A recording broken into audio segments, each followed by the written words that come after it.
Ayaz qachondir ketib qolganda dadangiz ovqat qilib beradi, bilasizlarmi? O'zi ayollarning ovqati mana ayollar sir tutadi ovqatining tarkibini. Shirin ovqat tarkibini ayollar sir tutadi. Abilix, Asterixdagi hali sassiq cholga o'xshaydi. Hech kimga damlamani tarkibini aytmaydigan. Xuddi shuni singari. Ayam ovqat qilsa o'xsharadi, men ovqat qilsam bu menga ovqatga qo'lim tegdi bo'ldi. O'sha ovqat bermas bo'lib qoladi. Tushunyapsizlarmi? Ayam hamma narsasini qilib beradi.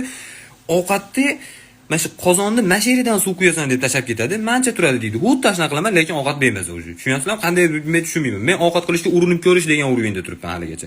Ovqat qilish bu bugungi kun bo'lsa, men kechagi kunda emas, men deydi bulturgi yilda yuribman. Ayaz ketgan dadangiz ovqat qilib beradi, bilasizlarmi? Bu ovqatni dadam yedirib berish uchun bizga sovg'a qo'yib berdi. Ovqatingni yesam, shokolada beraman.